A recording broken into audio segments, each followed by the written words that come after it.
السلام علیکم ناظرین، کیسے ہیں آپ سب لوگ؟ امید کرتا ہوں آپ ٹھیک ہوں گے، خیریت سے ہوں گے۔ اس ویڈیو میں آپ جانیں گے کہ کیا سعودی عرب میں ایکسپائر اقامہ پر آٹومیٹک حروب لگ جائے گا یا نہیں۔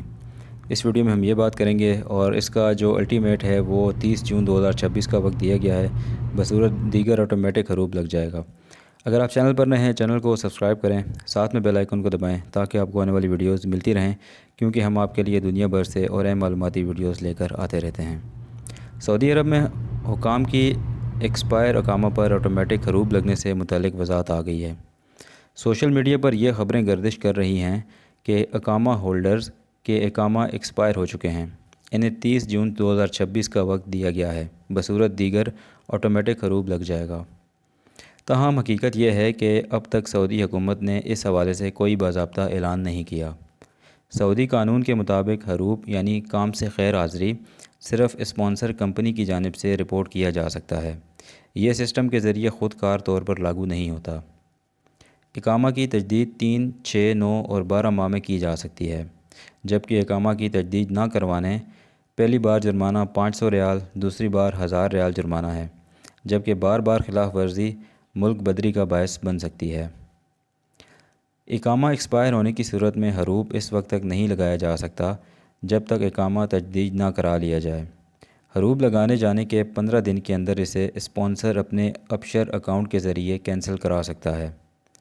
سعودی حکام کی جانب سے کوئی بھی سرکاری اعلان سعودی پریس ایجنسی وزارت داخلہ کے ذریعے جاری کیا جاتا ہے۔ واٹس ایپ یا دیگر فارورڈ پر بھروسہ نہ کریں۔ اگر آپ کا اقامہ ایکسپائر ہو چکا ہے تو جرمانے اور مسائل سے بچنے کے لیے جتنا جلد ہو سکے اس کی تجدید لازمی کروائیں۔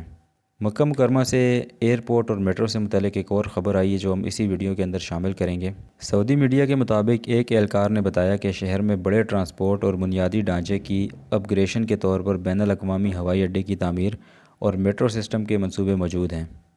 مکہ شہر اور مقدس مقامات کے لیے رائل کمیشن کے CEO صالح الرشید نے ہارورڈ بزنس ریویو کے ساتھ ایک انٹرویو میں کہا کہ مکہ کے ہوائی اڈے کو عالمی معیار کے مطابق تیار کرنے کے لیے اسٹریٹجک اور اقتصادی سرمایہ کاری کی ہدایت کے لیے منظوری حاصل کر لی گئی ہے، جس کا مقصد لاکھوں زائرین کی خدمت کرنا ہے۔ انہوں نے مزید کہا کہ کمیشن پڑوسی شہروں میں ہوائی اڈوں کی فیزیبلٹی کو متاثر کیے بغیر سرمایہ کاری کے مناسب ماڈل تیار کرنے کے لیے نجی شعبے کے ساتھ مل کر کام کرے گا۔ الرشید نے کہا کہ مکہ میٹرو کے لیے فیزیبلٹی اسٹڈیز اور ابتدائی ڈیزائن بھی مکمل کر لیے گئے ہیں۔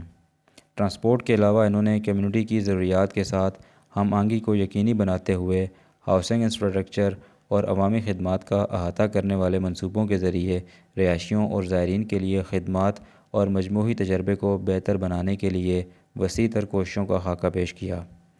ان اقدامات میں اسمارٹ مکہ پروگرام بھی شامل ہے، جو مسجد الحرام اور آس پاس کے علاقوں میں ہجوم کی نقل و حرکت کی نگرانی اور انتظام کرنے کے لیے مصنوعی ذہانت کا استعمال کیا جا رہا ہے۔ اس میں جمرات، برج اور مرکزی زونز پر ہجوم کے بہاؤ کے لیے پیش گوئی کے نظام کے ساتھ ساتھ حجاج کے تجربے کو بہتر بنانے کے لیے بلادی اپلیکیشن کے ساتھ مربوط فضائی امیجنگ بھی شامل ہے۔ یہ تھی آج کی اسپیشل نیوز آپ کے لیے اقامہ کے حوالے سے۔ اسی طرح کی نیوز اپڈیٹس کے لیے چینل کو سبسکرائب کریں، ساتھ میں بیل آئیکن کو دبائیں تاکہ آپ کو آنے والی ویڈیوز ملتی رہیں۔ ملتے ہیں نیکسٹ ویڈیو میں، اپنا خیال رکھیے گا، دعاؤں میں یاد رکھیے گا۔ اللہ حافظ۔